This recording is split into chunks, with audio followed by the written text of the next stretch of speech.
Et bonjour tout le monde, on se retrouve avec Félix Marcard pour une sorte de revue de presse un peu de l'actualité internationale. Salut Félix, ça va? Salut Alexis, ça va très bien et toi? Bah écoute, ça va dans la canicule française, mais on va parler d'autre chose que de la chaleur, on va parler de la chaleur des relations internationales.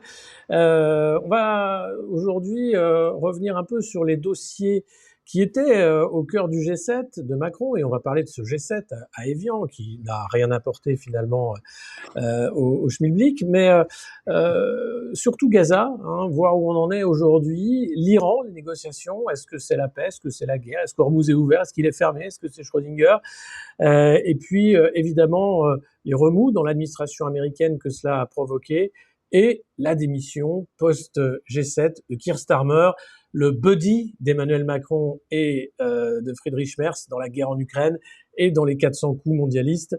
Alors peut-être pour commencer, un grand point sur Gaza parce que apparemment il y a du nouveau, notamment un ancien responsable américain qui explique que oui, alors on peut peut-être débattre de génocide ou pas, n'empêche que le nombre de morts, il est cataclysmique.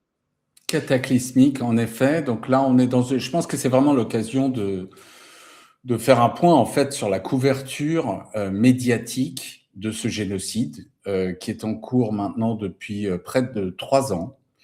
Et on arrive donc, le haut responsable américain auquel tu fais référence, c'est donc Chas Freeman, qui est loin d'être un ange. Ouais. C'est un type on ne peut plus sérieux qui a été l'ambassadeur des États-Unis en Arabie Saoudite, poste on ne peut plus stratégique, d'autant plus à l'époque. Il a été sélectionné par Obama pour devenir le patron de l'intelligence américaine, hein, le Head of the Intelligence Security Council. Et puis, finalement, sous pression du lobby sioniste, il n'a pas été pris. Et depuis, il a une carrière de commentateur et d'écrivain, surtout. Mais c'est vraiment quelqu'un de extrêmement sérieux. Et lui, dans une interview tout récemment, il a mentionné le dernier chiffre qu'on lui avait mentionné concernant ce génocide. Et d'après lui, ce chiffre s'élève aujourd'hui à 680 000 victimes. Ouais. Alors, Donc, c'était à 60 000 déjà dans les estimations basses. Là, on sait 10 fois plus hein, de ouais, victimes. ouais. Donc, Ouais. ouais. Vas-y, je Non, t'en parce prie, que Alex. une population à Gaza qui est estimée à combien de personnes? C'est 1 400 000 personnes? C'était 2003, 2000, 2 ouais, millions 3, pardon, 2003. au début de ce génocide. Et aujourd'hui, les estimations, bon, il faut comprendre, hein, on parle plus du tout de Gaza, mais les Israéliens bloquent la bouffe à l'entrée, bloquent toutes les denrées à l'entrée, sans même parler des crayons à papier qu'on interdit parce que ça peut servir, soi-disant, les mines peuvent servir à faire des explosifs, enfin, les couches, on empêche les couches de rentrer, on empêche le lait en poudre pour les nourrissons de rentrer. Donc, on est dans une situation où on ne parle même plus de cela. Or, on est passé, aujourd'hui, on estime que la population, c'est entre 1,7 million et 1,6 million. Donc, on est vraiment, il y a quelque chose de complètement sidérant quand on regarde la couverture de ce génocide, ou son absence en l'occurrence, et ce qui est en train de continuer de se produire là-bas. Donc, il y a quelques jours, les Nations Unies ont sorti un rapport sur le fait qu'Israël a délibérément ciblé les enfants depuis le 7 octobre 2023. Ça fait l'objet d'un rapport. Il n'y a même pas un paix là-dessus dans les médias occidentaux. Donc, il y a une sorte Il y de a Reuters quand même qui a repris, je crois, ce rapport. C'est pas rien, Reuters. C'est une des rares fois où Reuters s'est fait l'écho des rapports de l'ONU en disant quand même que là, il y a un problème côté israélien. Donc il y a quand même une petite évolution dans le sens où ça commence à se voir qu'il y a eu une manipulation de l'information et une volonté de diminuer la responsabilité israélienne dans les crimes de guerre.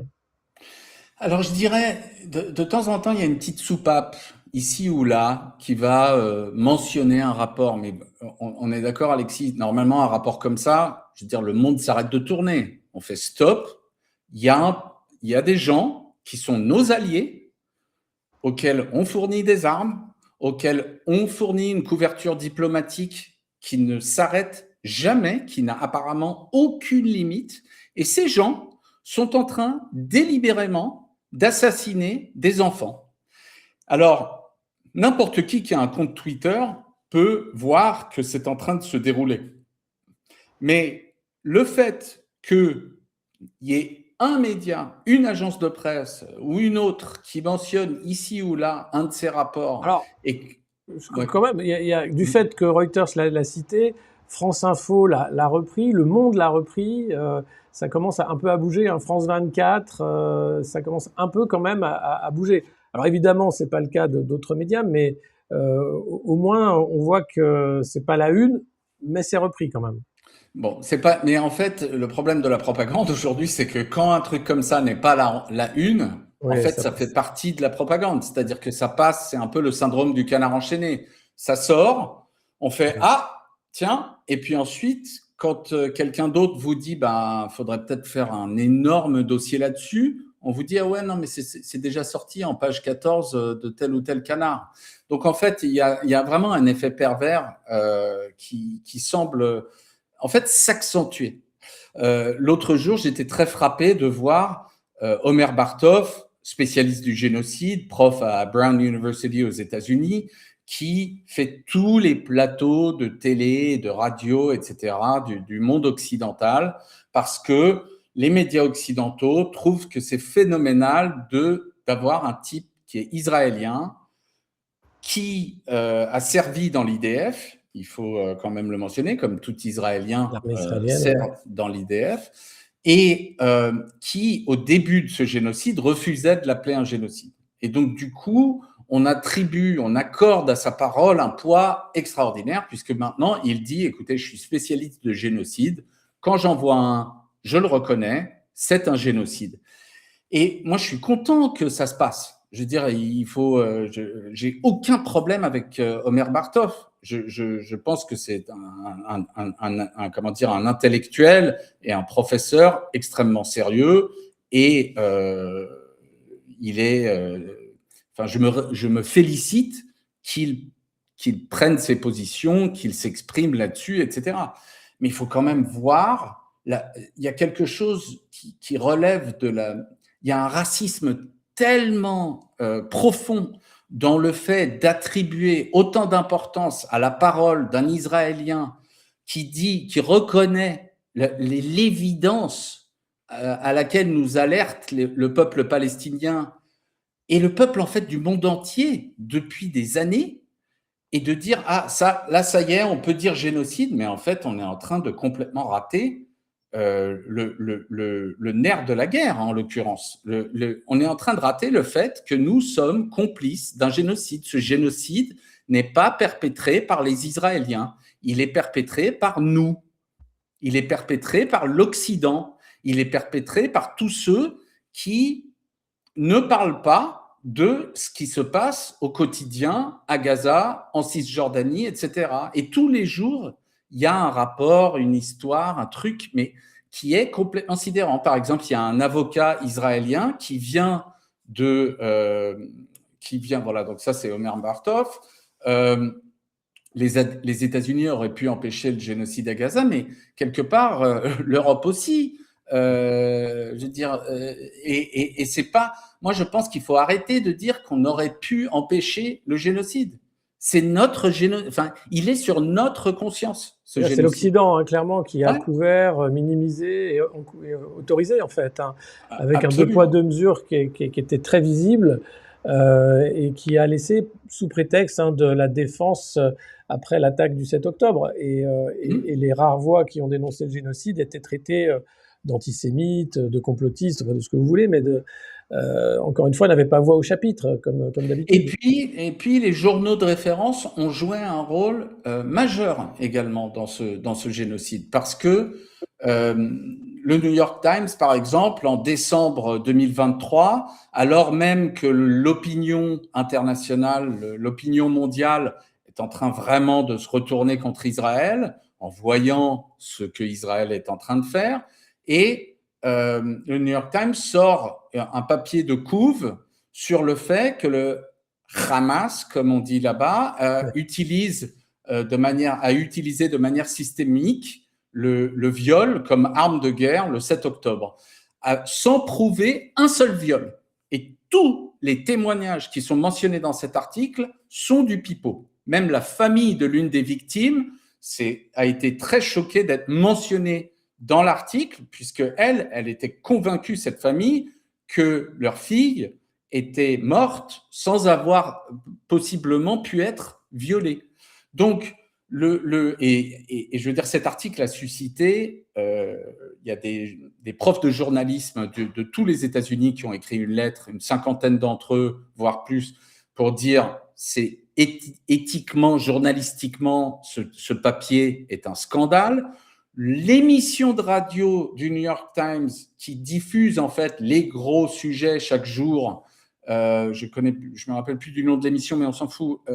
Ils ont refusé en fait de reprendre le papier. Donc au sein même de la rédaction, il y a des gens qui ont dit mais no way, c'est pas du journalisme sérieux. Or, qu'est-ce qui s'est passé avec ce papier-là?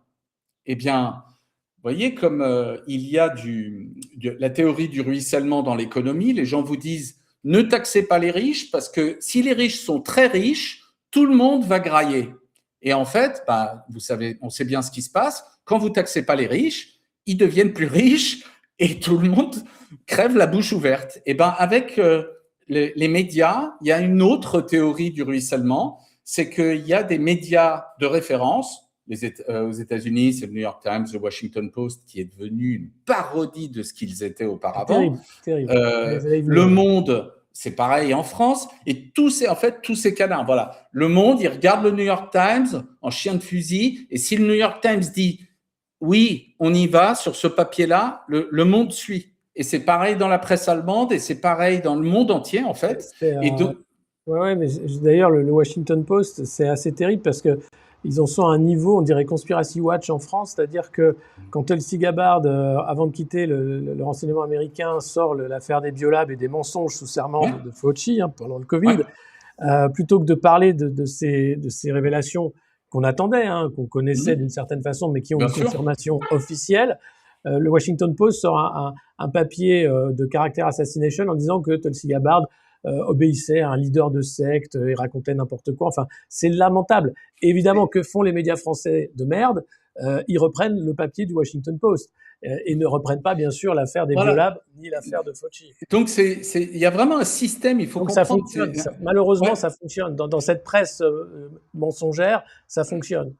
Et ça fonctionne, et en même temps, voilà, c'est très malin, c'est très bien fait, parce que les gens disent, mais attendez, le New York Times, il y a quand même des très bons papiers, dans Le Monde aussi, et c'est vrai, c'est vrai.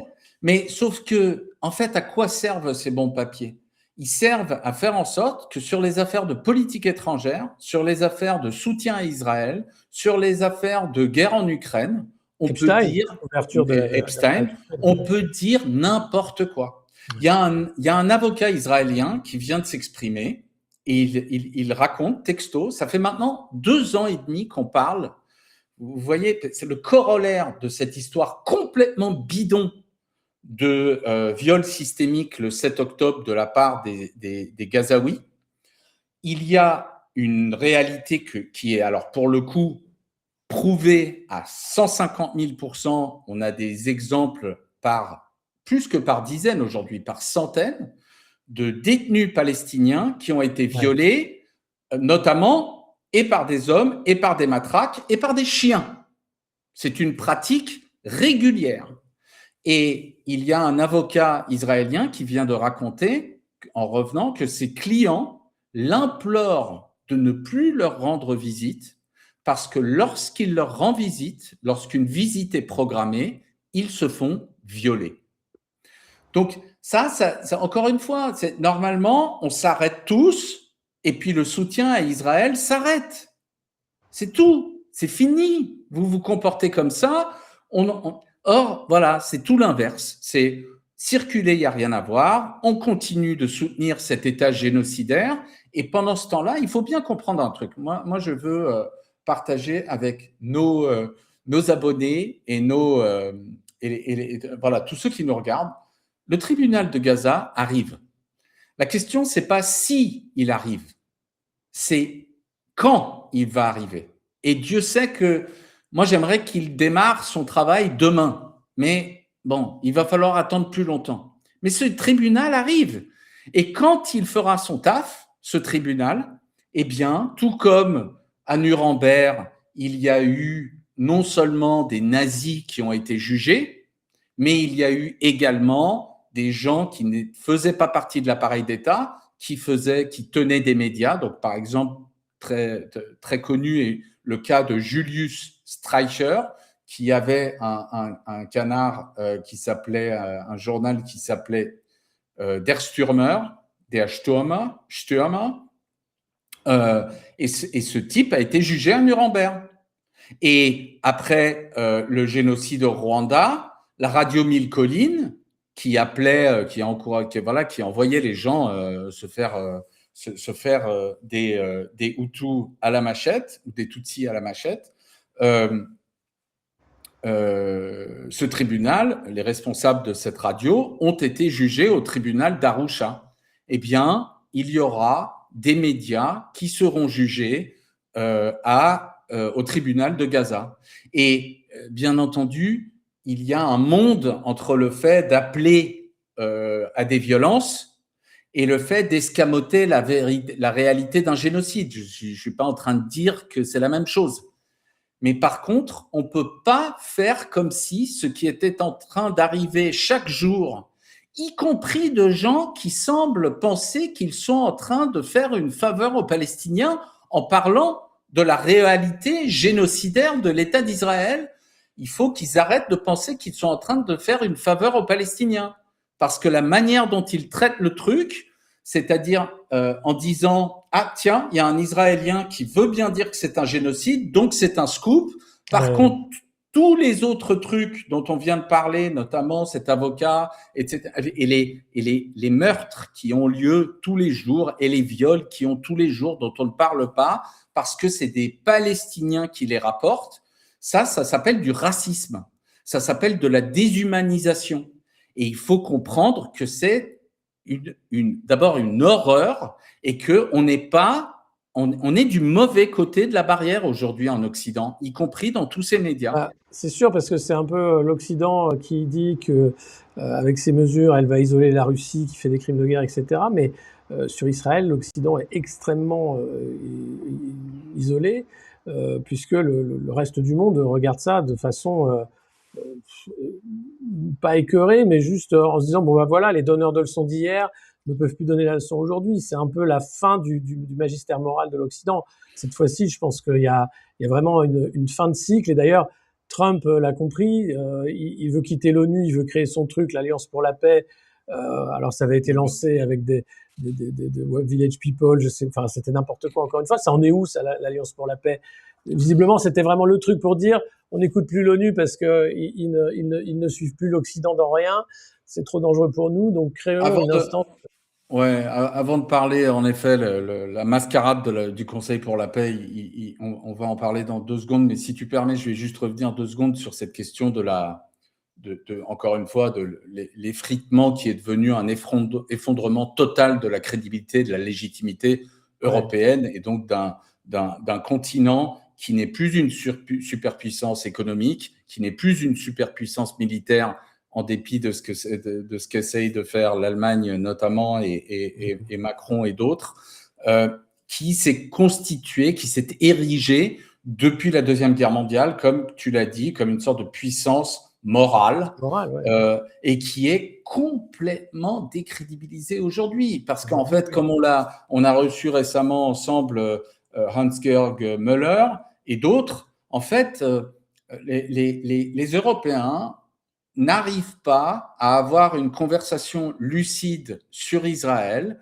parce que le poids de l'antisémitisme ahurissant, qui n'était pas juste un phénomène nazi, mais un phénomène européen, un phénomène de suprémacisme blanc, cet antisémitisme qui a conduit à des pogroms pendant des siècles et qui a fini par coûter la vie à 6 millions plus même de juifs pendant la Deuxième Guerre mondiale, cet antisémitisme hante encore les Européens. Ils n'arrivent pas, en fait, ils prétendent avoir fait le taf qu'ils auraient dû faire. Mais qu'est-ce qu'ils ont fait au lieu de faire le taf et de regarder en face la réalité de ce qu'ils avaient fait? Ils ont commencé à élaborer des thèses selon lesquelles il y avait une sorte de fibre morale complètement folle et nazie, spécifiquement chez les Allemands. Mais vous regardez, enfin, il suffit de regarder 2 secondes le reste de l'Europe, l'affaire Dreyfus, etc., pour comprendre que l'antisémitisme, c'est pas un truc allemand avant la Deuxième Guerre mondiale et même après.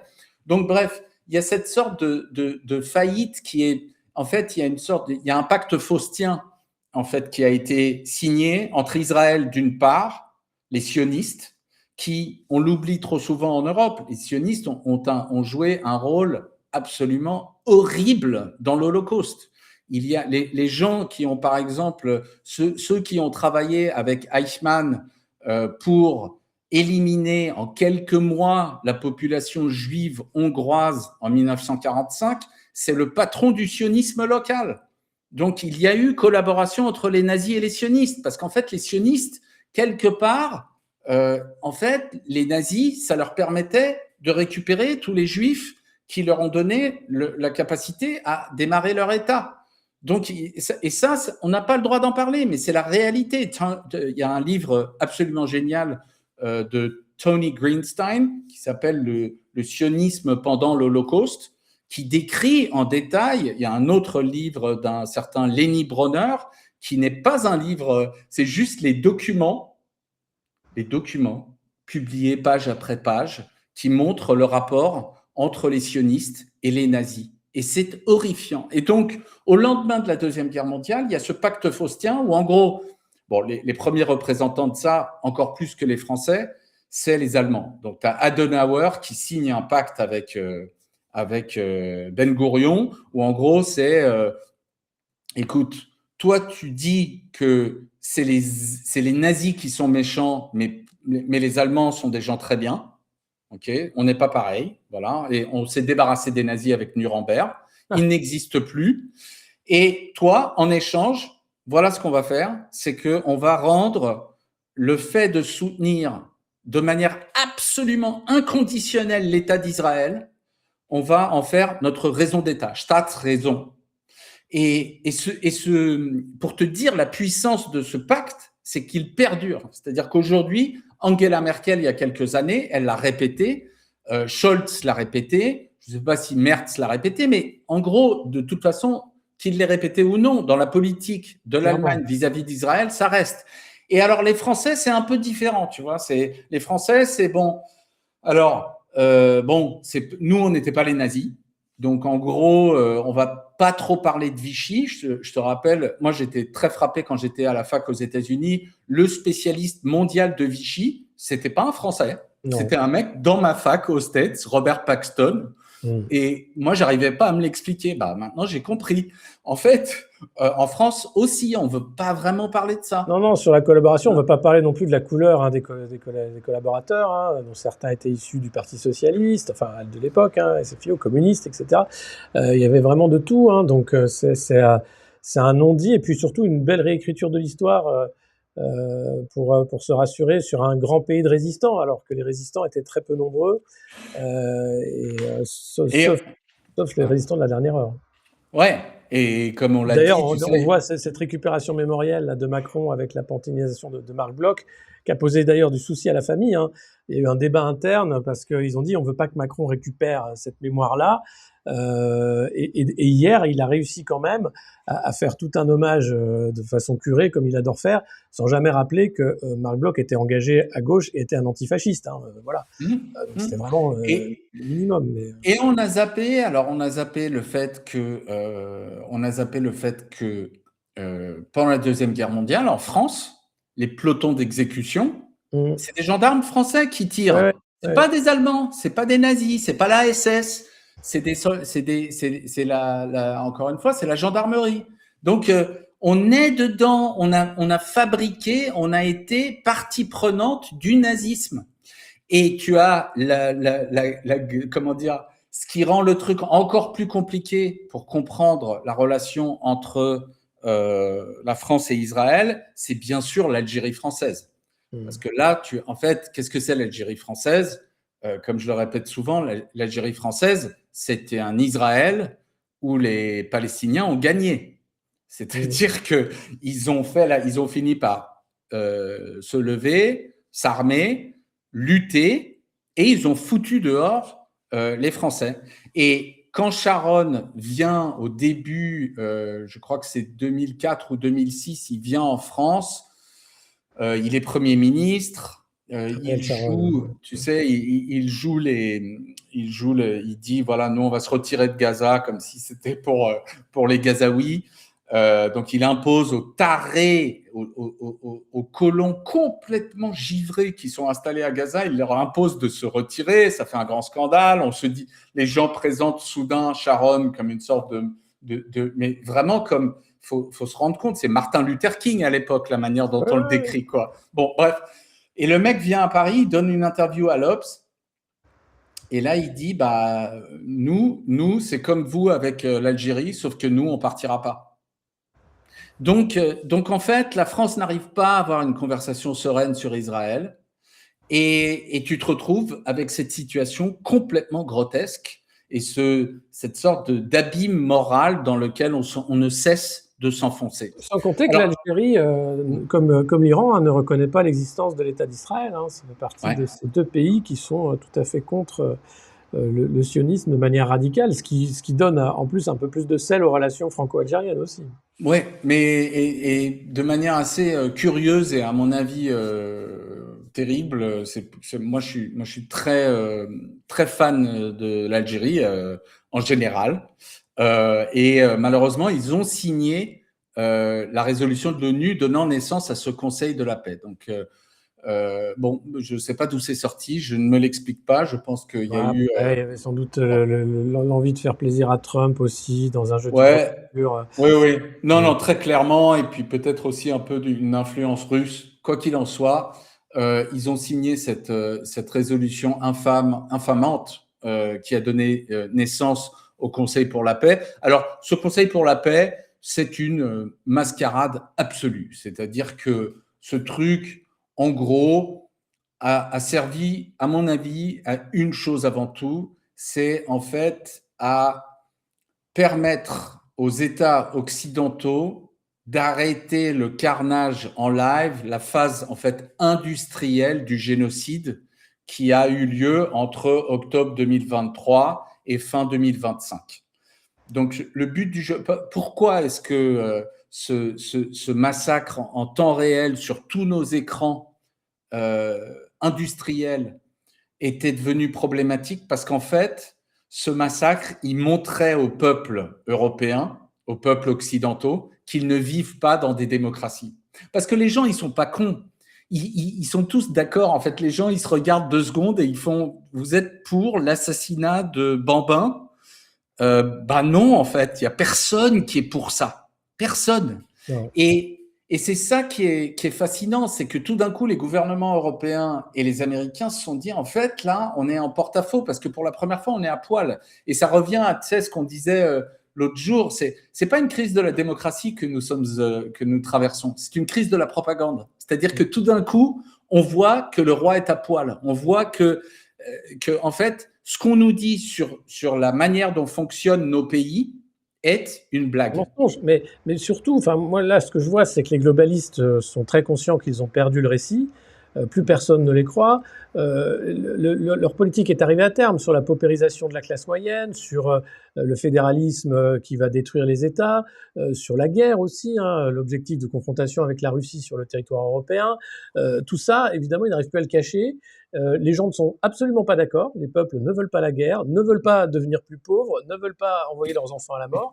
C'est très bizarre, pourtant, ils sont quand même très bizarres, ces gens. Ils veulent des choses simples, voilà, un avenir. Ils veulent un avenir mieux que leur présent pour leurs enfants, ce qui me paraît normal. Or, les globalistes leur proposent juste l'inverse. Donc, ça ne peut pas marcher. Et c'est l'accélération de la censure. On le voit avec le shadow ban dont on souffre énormément en ce moment. On le voit avec les lois DSA qui se préparent, avec des lois de censure qui vont être encore plus fortes qui se préparent sur les discours de haine. Ce que tu viens de dire, par exemple, sur Gaza pourrait être considéré comme un discours de haine si la loi Yadan arrive à passer, puisque je rappelle qu'elle n'a pas été effacée. Elle attend simplement son heure pour passer par décret et arriver à condamner en fait toute critique de l'État israélien. Donc on est vraiment dans un monde où ça devient impossible. Et pour moi, la défense de la liberté va devenir critique dans les mois qui viennent et les années qui viennent si on ne veut pas accepter le changement de régime. Or, il y a des personnes pour qui le changement de régime, visiblement, le fascisme, c'est OK. Donc, c'est assez terrible. Et cette alliance de la paix, on a vu tout le monde faire semblant. Alors, la France n'y a pas participé quand même. Ouais. Étonnamment. Oui, il y a de temps en temps, il y a des petites. En fait, tout ça, c'est très finement joué. C'est une valse en fait, parce que un jour Macron va dire ah non, moi je fais pas partie d'un truc comme ça, c'est grotesque, etc. Et le lendemain, il a l'opportunité d'arrêter Netanyahou qui utilise le territoire aérien de la France et il ne fait rien. Donc en fait, il y a tout ça, c'est très très finement calculé. Moi, je dis souvent un truc, c'est en fait 9 êtres humains sur 10 sont pas forcément fans de ceux qu'on appelle les mollahs, etc. en Iran. Mais par contre, 9 êtres humains sur 10 se félicitent que les États-Unis se soient pris une rouste. Voilà, ça c'est une réalité. Et oui, alors l'Iran, on va parler de l'Iran maintenant, c'est vrai. Pour toi, c'est clairement une défaite majeure des États-Unis. Alors, c'est une défaite majeure des États-Unis à plein d'égards. Je veux dire, il faut comprendre, ça fait 50 ans que l'Iran est sous le coup de sanctions, c'est plus le cas. Les États-Unis essayent d'arguer que ils ont imposé avec ce mémorandum des visites du programme nucléaire iranien. Or, dès qu'ils sortent un truc, maintenant, les Iraniens disent bah non, on n'a pas du tout signé ça. Trump dit dans 2 mois, ils vont ouvrir Hormuz et en gros, Hormuz est ouvert de manière indéfinie ou sans limite. Et tout de suite, ils disent non, on a accepté pendant 60 jours d'ouvrir Hormuz et de ne pas taxer le passage.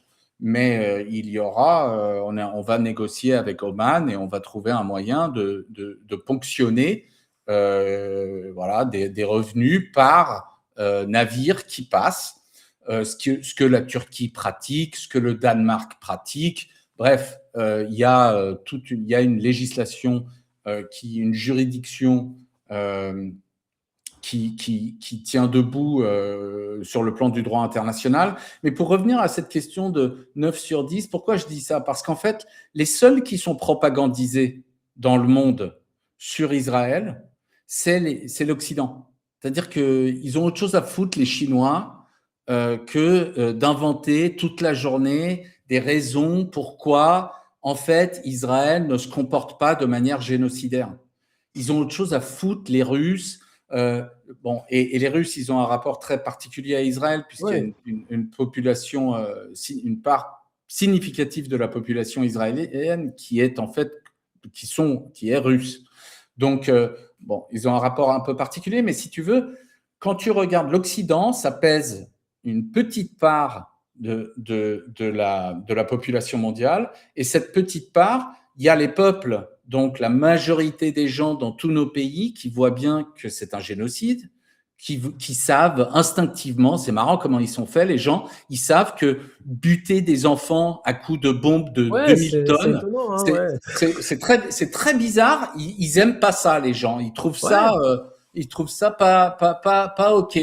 Et donc, en réalité, moi, c'est là où je veux revenir juste 2 secondes sur le mal que font nos médias. C'est qu'à force de nous dire, regardez, c'est compliqué, il y a 2 côtés à ce problème et il faut qu'on écoute les mecs qui tiennent le ghetto de Varsovie et qu'on leur demande leurs avis. Et quand il y a un soulèvement dans le ghetto de Varsovie, c'est sans doute un mouvement anti-allemand. Non, les mecs, je suis désolé, mais non, en fait, faut arrêter. Bref, pour revenir au Conseil de la paix, ce truc est une supercherie. Donc, c'est dirigé par un ancien ministre de la Défense, ministre des Affaires étrangères bulgare, Mladenov, qui est un type qui s'est recyclé, voilà, dans le mondialisme BA, qui tient une académie diplomatique chez les Émiratis. Il faut comprendre un truc. Aujourd'hui, les Émiratis, les Émirats arabes unis, c'est Israël musulman. Hein, c'est un pays qui est sioniste. C'est un pays qui soutient la politique israélienne jusqu'au bout. D'ailleurs, dans le clash avec l'Iran, les gens qui ont poussé le plus pour que les États-Unis interviennent avec des soldats en Iran, c'est les Émirats. Donc, ce type est complètement acquis à la cause israélienne. Il est censé jouer un rôle donc en tant que DG de mec qui va voilà, sous-peser les intérêts des uns et des autres. En fait, c'est une machine administrativement.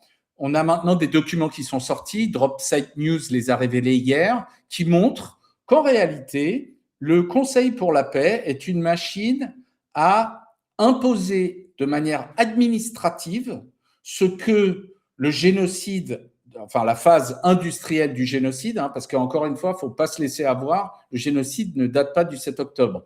Le génocide date d'avant 1948 et on a des phases qui sont artisanales et on a des phases qui sont industrielles. Donc là, on est sorti d'une phase industrielle et cette nouvelle phase artisanale qui fait quand même quelques dizaines de morts chaque jour, sans compter. Oui, c'est ça. Voilà, donc c'est une artisanale, faut le dire vite, quoi. Mais bref, en fait, ce Conseil de la paix, il est là pour imposer de manière administrative ce que l'État israélien n'a pas réussi à faire en explosant des bombes, encore une fois, de milliers de tonnes sur la figure d'enfants et du peuple palestinien depuis 2 ans et demi. Donc, c'est une supercherie absolue. Ce truc est censé, comme tu l'as mentionné, c'est censé remplacer les Nations Unies. Enfin, alors que c'est en gros dirigé par notamment, enfin en tout cas la vision pour ce truc est le fruit des divagations d'un magnat de l'immobilier qui se trouve être le gendre de Donald Trump, Jared Kushner. Et ce type, en fait, bon, soyons clairs, Jared Kushner, il est allé à Harvard parce que son père a fait un gros chèque. Il est très clairement assez limité intellectuellement. Il n'a rien à dire sur quoi que ce soit. Il n'a pas vraiment de réflexion. Moi, j'ai eu l'occasion d'écouter un petit peu ses discours. C'est un type qui est d'une vacuité, mais absolument consternante. Et ce type, en fait, qui a pris quelque chose comme 2,5 milliards de dollars de la part des États du Golfe et de l'Arabie Saoudite, Oui, est en charge du futur de cet endroit qui vient d'être génocidé, enfin, qui est en cours de génocide. Donc, avec le plan de la Riviera, hein, de Trump-Gaza, voilà. une Riviera pour riches, une fois que les Palestiniens auront été parqués ou dégagés. Voilà. Donc, bon, ce truc est vraiment une horreur absolue. En fait, ça rappelle des films de science-fiction, hein, en termes de niveau de dystopie. C'est assez dingue. Ouais, je t'en prie. Vas-y. Non, et puis ensuite, tu as la situation au Liban. C'est-à-dire que, voilà, en fait, Israël est en train. Bon, alors là, il y a 24 heures où ils n'ont pas tué quelqu'un au sud Liban. Donc, les gens, on en est au stade où quand pendant 24 heures, les Israéliens ne butent personne au Liban, je veux dire, ça fait de la news. Ils sont même allés plus loin puisqu'ils avaient saisi des tunnels du Hezbollah avec des drones et des armes et ils ont dit écoutez, on va laisser l'armée libanaise reprendre possession des tunnels. Donc là, il se passe des choses, je pense, à la demande des Américains, qui ont besoin d'un peu de temps pour les négociations avec l'Iran, puisqu'on parlait de l'Iran, on va y revenir là.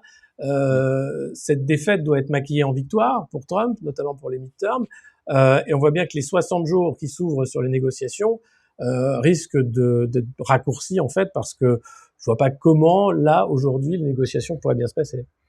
Oui, alors juste pour juste rappeler ce qui se passe au Liban. Donc en fait, le Liban aujourd'hui, toute la zone sud du Liban, bien au-delà de la rivière Litani, est aujourd'hui envahie illégalement, bien sûr, par Israël.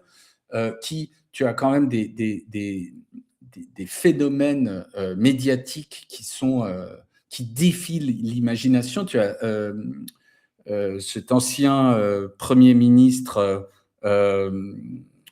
Zut, son nom m'échappe, je vais le retrouver tout de suite.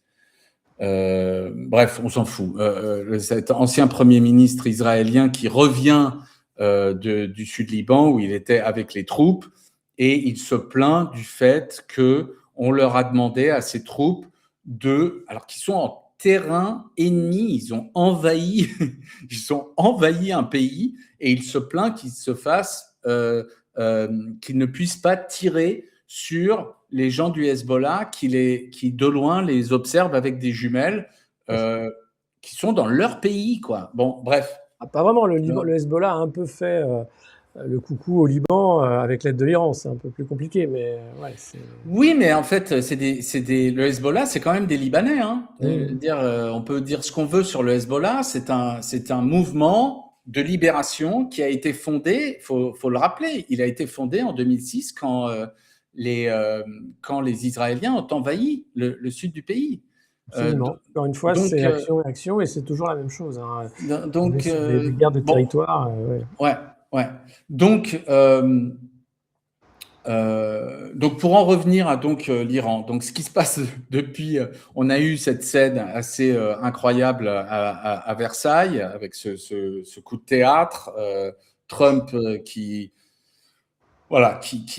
signe, qui dit OK, it's signed en sortant. 2 jours plus tard, après avoir signé ce mémorandum, il commence à menacer à nouveau l'Iran de les renvoyer à l'âge de pierre.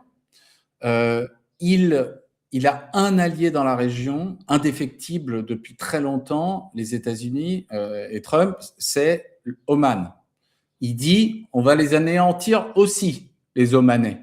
Les types, hallucinent. Déjà, ils étaient, si tu veux, verts, parce qu'il faut quand même rappeler que lorsque les États-Unis assassinent Ali Khamenei et tous les échelons supérieurs de l'État iranien et qu'ils bombardent cette école de Minab et les 180 jeunes filles, fillettes qui s'y trouvent, à ce moment-là, ils sont en pleine négo avec les Omanis, le ministre des Affaires étrangères omanais qui vient aux États-Unis et qui dit on va y arriver. Juste après un rendez-vous avec Witkoff et avec Kushner. Donc, on voit, donc les Omanais sont un peu sidérés. Donc, bref, il fait sa sortie 2 jours après Versailles, Trump, et là-dessus, il y a un rendez-vous à Lucerne, puisque les négos pour mettre en œuvre donc ce mémorandum entre l'Iran et les États-Unis, les réunions se font en Suisse. Et J.D. Vance débarque, le vice-président, pour négocier. Et là, les Iraniens, ils arrivent, ils rentrent dans la pièce. Arakchi, il rentre dans la pièce. Il ne s'adresse pas à J.D. Vance.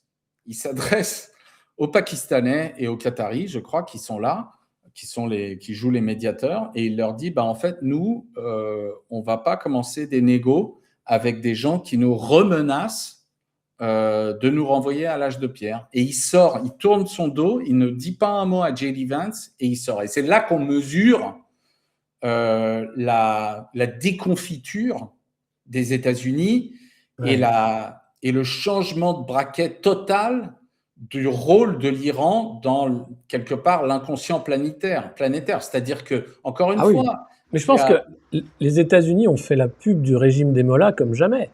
Là où il y Exactement. avait des gens qui avaient des doutes, qui disaient ouais, les Iraniens vont se révolter contre le régime des mollahs, ils vont profiter de cette guerre pour abattre le gouvernement. Il s'est absolument pas passé ça. On a vu une population extrêmement soudée parce qu'elle était attaquée et qui a quand même un fort sentiment Ah, c'est fou, les gens, ils font des trucs nationaliste, dingues quand patriotique. tu. Ouais, Voilà. ouais, Ouais. ouais, ouais, ouais. Et derrière, un régime qui tient tête aux États-Unis, qui était préparé et qui va très loin. Et qui ridiculise Trump avec sa communication, avec les petites vidéos Lego, etc. Là, l'Iran a complètement changé la donne. Complètement changé la donne. Et puis, encore une fois, c'est un pays qui a vécu pendant 50 ans. Enfin, il faut rappeler un peu l'histoire. Donc, Ouais. après comment dire, voilà, la civilisation perse, c'est une civilisation qui est millénaire. C'est pas des types qu'on peut prendre et les manipuler, leur dire, les traiter comme des enfants, etc. C'est des gens sérieux et ils blaguent pas. Donc, en 1953, premier ministre démocratiquement élu d'Iran, Mossadegh, décide que, en fait, il a une idée vraiment qui est incroyable, c'est qu'il dit que l'argent du pétrole et du gaz iranien doit aller aux Iraniens et non pas à l'anglo-américaine, c'est-à-dire la boîte pétrolière qui appartient aux États-Unis et aux Britanniques, héritée de l'Empire britannique. Et là, en moins d'un an, la CIA et MI6 ensemble le dégagent et remettent au pouvoir le Shah. Parce qu'il ne faut pas déconner, ce pétrole, il est pour nous.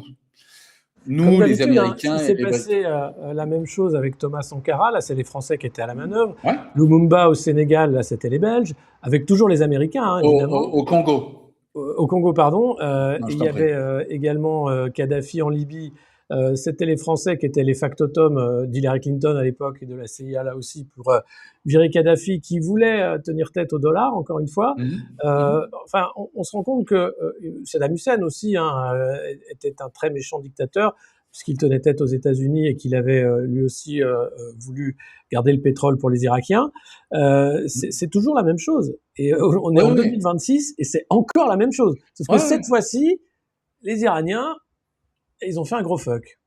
Ils ont fait un gros fuck et en fait, il faut rendre à César ce qui lui appartient. Et en l'occurrence, les premiers à avoir dit fuck aux Américains et avec à peu près autant de succès que les Iraniens, c'est les Vietnamiens. On l'a un peu zappé, Ouais, c'est vrai. mais Ho Chi Minh, il a dit merde aux États-Unis et lors des négos, ils disent, il y a des diplomates vietnamiens qui se sont exprimés depuis, ils ont dit en fait, le seul truc que les Américains comprennent, c'est quand on leur a dit, bah en fait, non, c'est vous avez perdu. Et là, c'est un peu la même situation. C'est-à-dire que il faut pas se leurrer d'ailleurs. Hein. En Iran aujourd'hui, la plupart, enfin pas la plupart, mais il y a vraiment un courant très important qui est contre ce processus de paix. Parce qu'ils disent en fait, ils vont juste, les Américains et les Israéliens sont en train de faire du théâtre comme quoi ils sont pas d'accord, que Trump essaye d'imposer des trucs à Netanyahou et gna gna gna gna gna, mais c'est du théâtre. Et je pense qu'ils ont raison, c'est du théâtre. Ouais, c'est vrai que là, C'est-à-dire que on sent pas. Voilà, ça change absolument rien au soutien. Dans les faits, il n'y a aucun changement politique dans la manière dont les États-Unis financent Israël, financent l'armement israélien, etc. Rien n'a changé. Rien n'a changé. Donc, il y a un correspondant, d'ailleurs un ancien de l'IDF, ancien, je crois, de la section de la fameuse brigade 8200, là, ouais, la des renseignements. cybersécurité. Voilà, je crois que c'est Barak Ravid qui est devenu, c'est dingue, le mec, il était membre de l'armée israélienne et du jour au lendemain, il est devenu journaliste coqueluche aux États-Unis. Et alors, sa grande spécialité à Barak Ravid, c'est de sortir des papiers sur le fait que Trump et Netanyahou ne s'aiment pas. Tu vois, non, là j'ai vraiment. Alors c'est des papiers à hurler de rire parce que c'est Trump a frappé du poing sur la table en disant Netanyahou machin, et à chaque fois le lendemain il y a un bombardement. Tu vois, à chaque fois qu'ils sont soi-disant pas d'accord, le lendemain, ils bombardent un truc ensemble. Bon, bref, donc les Iraniens n'y croient plus. Les Iraniens sont tout à fait conscients du fait que voilà, ça fait 50 ans qu'il y a des sanctions contre eux, et aujourd'hui, c'est eux qui ont mis des sanctions contre les États-Unis et le monde, puisqu'en fait, ce qui vient de se passer à Versailles, et apparemment, enfin, le seul qui n'a pas compris la symbolique du truc, c'est Donald Trump. Mais bref, il a quand même signé des concessions à Versailles qui font que le traité de non-prolifération qu'avait signé Obama avec les Iraniens, c'était autrement plus à l'avantage des États-Unis. Donc il y a vraiment un changement drastique dans l'influence américaine, et on voit notamment la mesure de ce changement de braquet, notamment dans le fait qu'aujourd'hui, l'Arabie Saoudite a signé des accords pour que, en fait, ils ont bien vu là pendant les derniers mois que le parapluie militaire et donc potentiellement nucléaire américain ne les concerne pas, ne les protège pas, puisque quand les Iraniens ont bombardé l'Arabie Saoudite, les Américains ont dit ouais, non, nous on s'occupe d'Israël, mais vous vous démerdez. Et donc ils se sont rendus compte qu'en fait ça sert à rien d'être l'allié des États-Unis. Et donc qu'est-ce qu'ils ont fait? Ils ont signé un accord avec les Pakistanais. Et désormais, les Pakistanais qui eux ont l'arme nucléaire ont dit voilà, nous on couvre l'Arabie Saoudite. Et l'Arabie Saoudite, vas-y, je t'en prie. Non, justement, sur l'arme nucléaire, il y a des rumeurs comme quoi l'Iran aurait aujourd'hui l'arme nucléaire. Et c'est ce qui fait aussi que les États-Unis sont coincés. Oui, c'est-à-dire que c'est deux gaillards que j'aime beaucoup.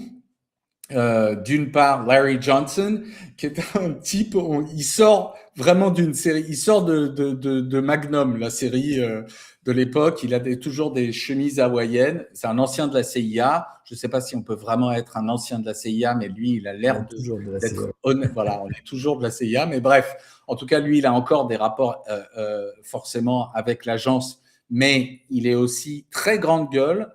Et il parle dans les médias du monde entier. Il parle dans des médias qui parlent de choses qui font chier les États-Unis. Notamment, il va sur la chaîne d'un type qui s'appelle Dialogue Works, qui est un Iranien d'origine, mais qui est brésilien et qui a 500 ou 600 000 followers. Bref, Larry Johnson d'une part, Pepe Escobar de l'autre. Pepe Escobar, c'est un journaliste brésilien basé à Moscou, qui est devenu un peu le journaliste des BRICS, qui raconte le monde vu des BRICS. Et ensemble, ils ont lancé une chaîne YouTube dont le nom m'échappe, mais là, on la mettra dans les commentaires ou dans la description. Mais et eux deux, ils disent depuis, ils ont sorti ça début juin, donc ça fait quelques semaines déjà. Ils disent qu'ils ont une source pakistanaise qui disent très haut placée, qui dit que les Iraniens ont la bombe. Et moi, ce qui me laisse, et que donc ils disent aux Américains, soit vous êtes sérieux et on va avancer et on est prêt à parler d'enrichissement d'uranium, de tout ce qu'on a dit, mais vous allez lever ces putains de sanctions depuis 50 ans qui nous pourrissent la vie, qui pourrissent la vie à tout notre peuple, soit on va faire péter une bombe pour vous montrer qu'on l'a. Et on va la faire péter sous terre, mais vous pourrez la voir sismiquement avec vos voilà, ce sera visible pour tout le monde. Tout le monde aura compris, comprendre. Voilà, tout le monde aura compris. Et moi, ce qui me laisse penser que c'est pas du pipeau, au-delà du fait que je trouve que ces deux types font du journalisme de très haute qualité aujourd'hui, tous les deux, c'est que Ted Postel, qui est un peu la crème de la crème de la, comment dire, des profs d'intelligence stratégique et de tout ce qui est géostratégie et militaire au MIT, qui est loin d'être un rigolo, dit depuis longtemps, depuis des mois, que les Iraniens, ils ont peut-être pas la bombe, mais ils sont à 2 semaines de l'avoir, étant donné les niveaux d'enrichissement qu'ils ont. Et pourquoi il dit ça, Ted Postel, à l'époque? Non pas parce qu'il est pro-Iran, mais parce qu'il veut comprendre, il veut que les Israéliens comprennent que même s'ils font péter une bombe à Téhéran, s'ils pensent que les Iraniens ne sont pas capables de répondre quelques semaines plus tard avec une bombe sur Tel Aviv, ils se trompent. Et donc, Ted Postel balançait ça, mais déjà depuis des mois. Donc, ça me laisse penser que, tu vois, on est encore une fois comme souvent dans des discussions qui sont qui cachent le vrai schmilblick. C'est-à-dire que la question, c'est est-ce qu'ils ont la bombe ou pas? En fait, même s'ils l'ont pas, ils sont à 2 semaines de l'avoir. C'est-à-dire que, et comme on ne sait pas où est leur uranium enrichi, ils vont être en mesure, même si tu fais péter une bombe chez eux, de la fabriquer. Et il y a aussi le fait que, et c'est Larry Johnson qui en parlait là, il y a quelques jours, qu'Israël a toujours ce rôle de faire capoter les négociations, et que Israël planifierait à nouveau une vague d'assassinats ciblés, notamment des négociateurs, comme ça avait déjà été le cas. Et donc, ça pourrait relancer totalement l'escalade, puisque jusqu'à présent, Netanyahou cherche l'escalade. Oui, enfin, n'oublions pas que le dernier à avoir menacé de buter tous les négociateurs n'est autre que Donald Trump, si tu veux, qui samedi a mis ça dans son délire, son dernier délire sur je ne sais quel réseau social, sans doute whatever it's called, son truc à lui, Truth Social. Voilà, bref, donc le dernier à avoir dit je vais buter tous les négociateurs et ils rentreront peut-être pas de Suisse, c'est lui. Donc, si tu veux, encore une fois, les gens, c'est un peu comme, tu sais, quand les gens disent « Ah oui, les démocrates, c'est vachement mieux que les républicains », moi, je leur dis « Mais en fait, vous marchez dans le good cop, bad cop. Ça n'a aucun sens, cette distinction. » Et ben, c'est pareil avec les Israéliens et les Américains, en fait, la même chose.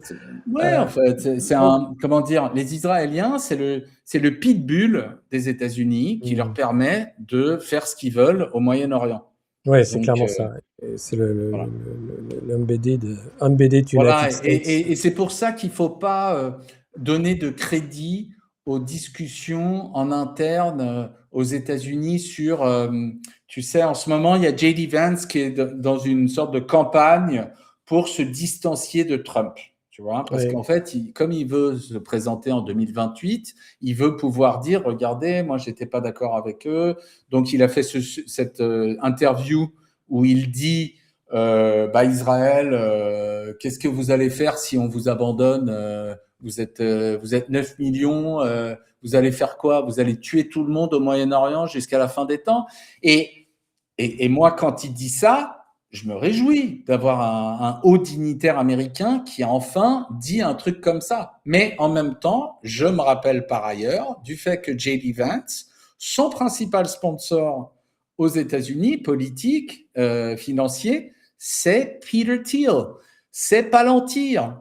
C'est pas et Peter Thiel, c'est un sioniste de l'espace. C'est un type qui est complètement affilié à Israël. Et alors son meilleur copain, enfin son cofondateur de Palantir, Alex Karp, n'en parlons même pas. Le type est complètement ils ont deux choses. givré. C'est vrai que Palantir est extrêmement impliqué dans ça. C'est Palantir qui avait permis l'assassinat de ses fillettes en Iran, puisque c'est l'IA maintenant qui fait le logiciel de ciblage. C'est Palantir aussi qui a besoin de cette guerre en Ukraine. Palantir est vraiment aujourd'hui dans tous les bons coups. Et c'est Palantir aussi qui a fait une OPA sur le Bilderberg, puisque Peter Thiel est depuis de nombreuses années maintenant au board du Bilderberg, donc c'est lui qui fait le casting, et qui attendait, d'ailleurs Peter Thiel, c'est dans les dossiers Epstein, se vantait il y a de ça une dizaine d'années de vouloir faire une nouvelle société secrète. Oui. On ne sait pas où ça en est, mais apparemment il y a eu quelques fuites, il y a eu quelques meetings de cette proto-société secrète. On y retrouvait Kaja Kallas, étonnamment, et d'autres malfaisants qui étaient autour de la table. Donc on a affaire à des gens qui sont quand même dans une logique de destruction mondiale pour défendre des intérêts très personnels, très idéologiques également, aux Ouais. dépens de la vie humaine.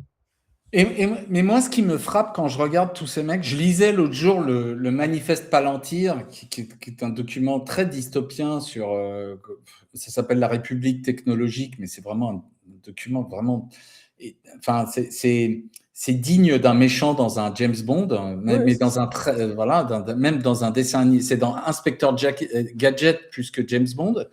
Et, et en même temps, ce qui est très frappant dans ce document, c'est à quel point il est débile. C'est-à-dire que il y a la recherche universitaire sur la nature de la technologie et le fait que toute technologie est le fruit d'une culture, d'une vision du monde, d'une conception métaphysique, épistémologique. Tout ça est passé à la trappe. C'est-à-dire que pour Palantir, il y a une seule technologie, c'est celle-ci, et il n'y a pas le choix. Mais ce n'est pas vrai. En fait, la technologie dont nous héritons aujourd'hui, OpenAI, Claude, tout ça, enfin Anthropique, c'est une technologie qui est le fruit de notre culture néolibérale, atlantiste, mondialiste, complètement centralisé, de débile. places de marché, etc. Voilà. Évidemment, mais ça, Et, ils ne le voient pas. Mais comme l'Internet aurait pu être totalement autre chose, hein, si on avait exactement. choisi un autre protocole de communication, et ça aurait été Exactement. une place décentralisée, il n'y aurait jamais eu cette mainmise des États qui est en train d'arriver à l'heure actuelle, ni ces superstructures que sont les GAFAM, n'auraient pas pu exister de cette façon-là. Donc c'est Ouais. la place de marché capitaliste qui a fait l'Internet capitaliste. Sinon, on Ouais, aurait pu faire autre chose. exactement. Et c'est notre culture séculière, tu vois, c'est la sécularisation aussi. C'est toutes ces saloperies de la modernité dont on discutait Ouais. l'autre jour avec Mathias Desmet, l'auteur de la psychologie du totalitarisme. Mm. C'est-à-dire qu'en réalité, ce qui a fait qu'on a de la technologie qui est traitée comme un dieu au lieu d'être traitée comme un moyen, c'est là où les Chinois sont beaucoup moins cons que les Américains. Les Chinois, ils disent l'IA, c'est hallucinamment, voilà, c'est à certains égards, c'est absolument remarquable ce que ça permet de faire, mais c'est un moyen. C'est pas un truc qui va prendre la place des êtres humains et des machins, etc.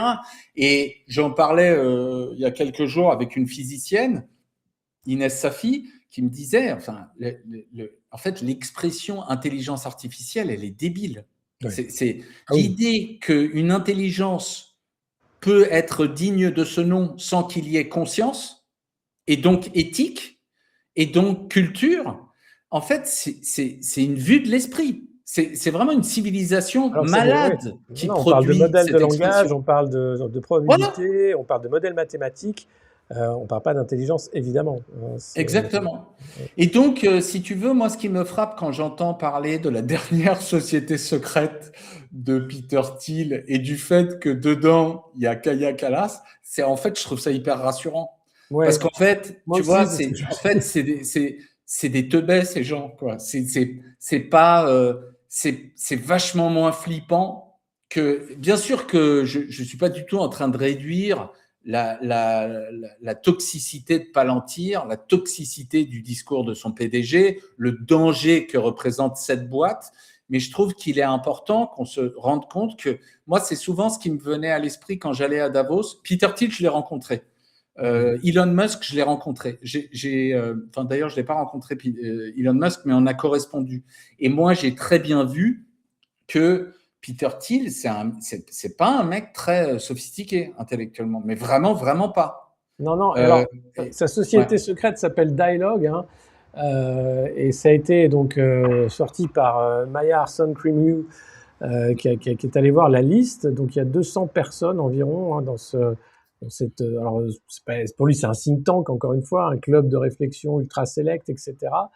C'est un peu la même chose que le Bilderberg. Donc il monte un Oui, concurrent au oui. Bilderberg, en fait. Ben oui, mais en fait, pour en avoir démarré un qui était complètement con, mais qui s'appelait donc les Dîners de l'Atlantique tout ça, enfin franchement, mais allez-y, faites vos clubs. En fait, je veux dire, en étant membre, tu sais ce que disait Groucho Marx sur les clubs, c'est je ne veux pas faire partie d'un club qui veut bien de moi pour membre. Tu vois? Je veux dire, ces clubs sont grotesques. Ces clubs sont grotesques. Euh, Donc ouais, non, écoute, je pense que voilà, je me méfie beaucoup de la manœuvre israélo-américaine face à l'Iran. Je suis complètement d'accord avec les gens en Iran, notamment des conservateurs, mais pas que, qui disent que ce truc est une connerie, parce qu'en fait, ça permet aux Américains et aux Israéliens de se réorganiser, etc. Et en même temps, j'observe que c'est une déculottée. Il n'y a pas photo. Je veux dire, les conditions dans lesquelles ça s'est fait, c'est une déculottée. Ça change le rôle de l'Iran dans le monde. La place de l'Iran dans l'inconscient collectif mondial a complètement changé. Il y a énormément de pays qui en sont grés aux Iraniens d'avoir remis à leur place les Américains, y compris, je pense, dans nos pays. Sauf que bon, il se cache un peu pour le dire, mais bref, c'est le cas. Donc c'est une avancée.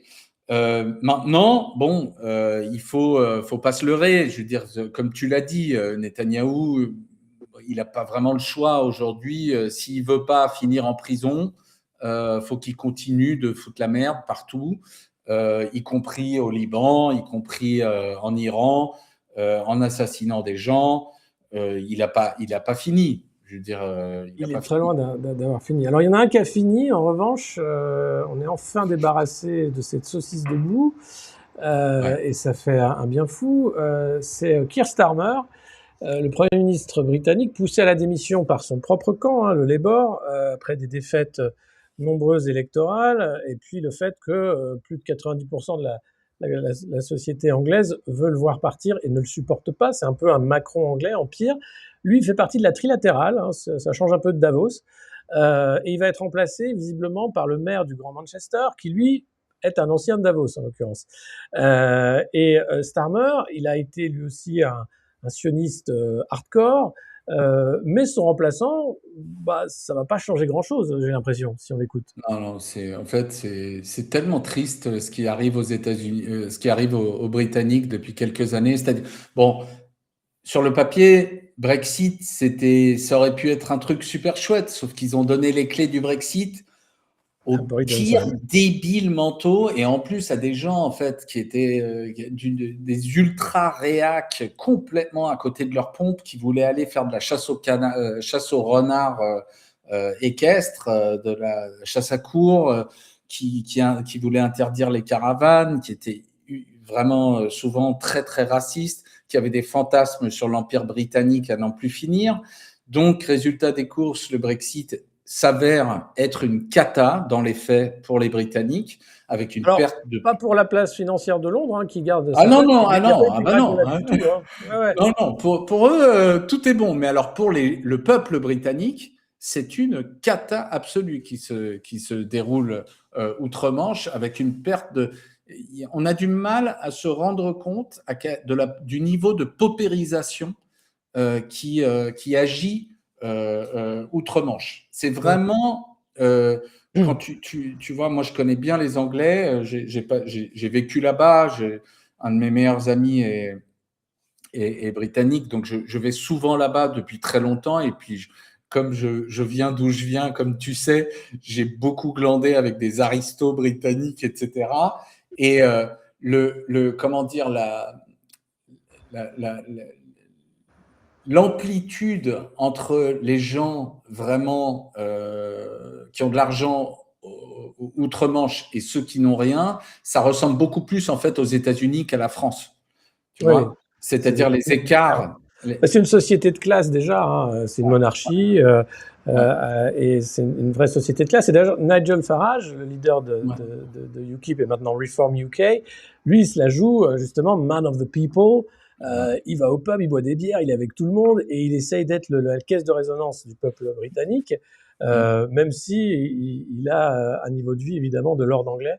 Ouais, Et bah que c'est toujours un peu la même chose. Keir Starmer, c'est quand même une pantalonnade absolue. c'est affreux, L'existence même de cette carrière est juste, dingue.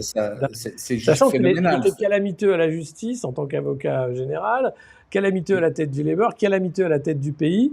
mais très fier. Et d'ailleurs, il a fait comme Macron, hein. Il n'a fait que de l'international pour essayer d'avoir une existence, une sorte d'épaisseur qu'il était incapable d'avoir au niveau national. Et donc, Ouais, il avait mis tout sur l'Ukraine, hein, comme Friedrich Merz et comme Macron. oui. Bah, en fait, les Anglais ont une obsession avec la Russie depuis la guerre Oui, de c'est vrai. Crimée, hein. Donc ça date du 19e siècle, hein. C'est vrai Ils ont jamais digéré. Ouais, ouais, ouais. Il y a un truc, c'est next level au Royaume-Uni, la russophobie. ouais. Et elle est instinctive, c'est-à-dire que les gens détestent la Russie sans même savoir d'où ça vient. Tu vois, c'est bon. Bref, Keir Starmer, il s'est construit entièrement sur le fait de dire que Jeremy Corbyn, premier leader britannique Labour du Parti travailliste, qui soit réellement dans une sorte de début de gauche de rupture, il n'a rien trouvé de mieux que de dire qu'en gros c'était un antisémite. Donc il a fait ce que les gens ont tenté avec Mélenchon, sauf que là-bas ça a marché. Ce que le PS a tenté avec Mélenchon, hein, ce que toute la Voilà, social-démocratie tente avec Mélenchon, voilà, ils l'ont fait avec Corbyn. Corbyn a voilà. été écarté, évidemment, alors que c'était lui un vrai leader travailliste, hein, Ouais, ouais. mais comme il défendait la cause palestinienne, il était accusé, évidemment, Ah oui, non, c'est d'antisémitisme. intolérable. C'est intolérable. Et donc, Keir Starmer arrive aux manettes. Il arrive aux manettes très mal, hein. Je veux dire, il faut quand même se rappeler de la brochette d'incompétents qui ont précédé. Euh, voilà, Boris Johnson, Rishi Sunak, Liz Attendez, Truss, mais que des Liz Truss. guignols. Liz Truss, elle 2 dure, jours, 2 mois, un mois. ouais, je sais plus, 2 mois en Là, elle fait manquant, l'erreur en de pensant. vendre la mèche sur le fait que Nord Stream, c'est les Américains. Donc, Ouais, les Américains n'ont pas aimé. ouais, non, ça c'est très très dommageable. Même les Allemands qui arrivaient à fermer leur gueule là-dessus, alors que c'est quand même eux qui ont mangé le plus cher avec Nord Ouais, Stream. Bref, eux-mêmes ils arrivaient à tenir leur langue, mais pas elle. Et puis surtout, elle a failli faire péter la City de Londres, hein, pour le coup. ouais, c'est ça. Donc bon, bref. Bah, Euh, elle a fait ça, et c'est surtout la City qui fait qu'à un moment, elle était un danger pour l'économie britannique et qu'elle a ouais, été écartée. voilà. Keir Starmer, je ne comprends pas comment il est arrivé là d'ailleurs, c'est assez En étonnant. fait, il est arrivé là, c'est très simple, hein, il est arrivé là parce qu'il était un soutien inconditionnel d'Israël. Ah oui, Et donc, voilà, c'est comme ça que peut-être ce sera. la démocratie occidentale, c'est pas compliqué en fait, hein. C'est bon, c'est toujours à peu près la même chose. Et donc, il est arrivé. Donc, d'une part, il arrive et puis il nomme ambassadeur du Royaume-Uni aux États-Unis Peter Mandelson, Oui, dont il est déjà, dont tout le monde sait déjà que c'est un des meilleurs potes de Jeffrey Epstein. Et quand l'ensemble du microcosme de ses conseillers, etc., notamment Sweeney, le premier conseiller, le chief of staff de Starmer, on leur dit, bah, en fait, Mandelson, c'est un des meilleurs potes de Jeffrey Epstein. Enfin, c'est pas possible. Il l'appelle P.T. Epstein dans ses mails. Bref, non, ils insistent, ils le placent. Donc, bon, ça finit par péter à la gueule de Starmer. Et puis, Starmer, en fait, pour essayer de faire comme s'il était d'inspiration Corbyn, mais lui, pas antisémite, il s'engage avec 10 points pour montrer que c'est vraiment un mec de gauche. Euh, Sauf qu'il est porté au pouvoir et immédiatement, les 10 points, il les déchire en 1000 morceaux et il fait une politique macronienne. Je veux dire, ouais. voilà, soyons très clairs. Donc, Hystéroïde, hein, parce que la censure de la parole publique est encore pire, hein, en Grande-Bretagne. Il y avait plus de 2000 cas d'amende, d'arrestation par jour, des mères de famille qui ont fait de la tôle pour des posts Facebook. Enfin, on est vraiment tombé là dans la dystopie la plus ouais, crasse, ouais, hein. ouais, ouais, Et le ouais, fait de ouais, couvrir aussi les gangs pakistanais de grooming, hein, ouais. de trafic humain, il n'y a rien qui allait, quoi. Et donc, c'est un soulagement de le voir partir, mais ça ne veut pas dire pour autant que la Grande-Bretagne sort des griffes, hein, Non. de Alors l'équipe non, libériste.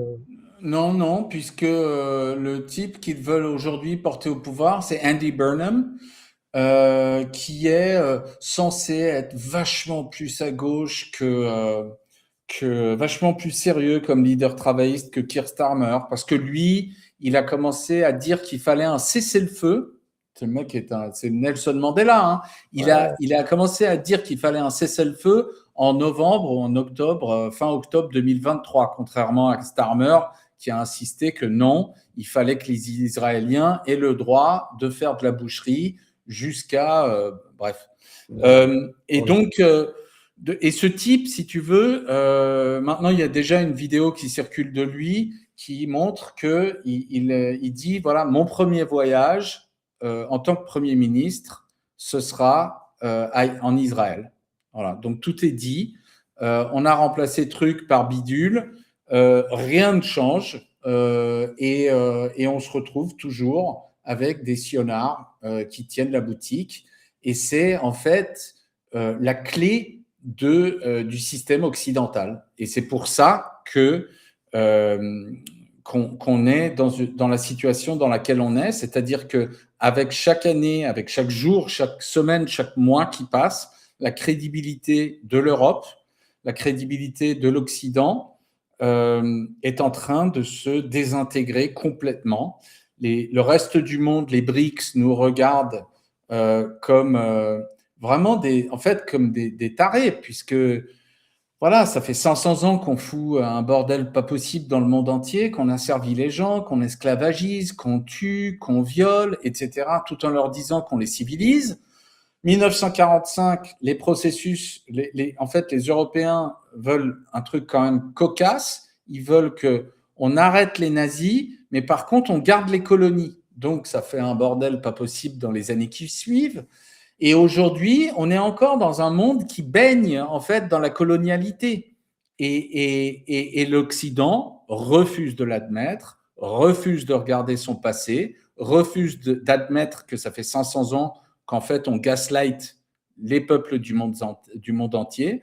Et ben, si on ne fait pas le travail conséquent, le travail nécessaire, le travail requis pour pouvoir avoir des relations sereines avec les peuples du monde entier. Et ce travail, ça veut dire ça ne veut pas dire de passer les prochaines 20 années à se battre la coulpe, ce dont d'ailleurs ces peuples n'ont rien à foutre. Ils ont autre chose à faire. Non, c'est pas ça. Il s'agit d'avoir des relations diplomatiques, non pas idéologiques, mais stratégiques, la réelle politique, hein, tout simplement, et puis de dire, voilà, dorénavant, il faut faire avec des pays indépendants et comprendre... Et d'être respectueux. Et d'être respectueux. Les gens veulent... Quand tu vois que la parole russe est interdite parce que ce serait de la propagande du Kremlin et donc on ne doit pas avoir une goutte de parole russe sur les médias français. Pendant ce temps-là, Lavrov a fait un discours devant une centaine d'ambassadeurs des BRICS pour expliquer son point de vue et dire voilà, vous savez, le monde a changé et les BRICS le voient très bien et l'Occident s'est coupé des BRICS volontairement.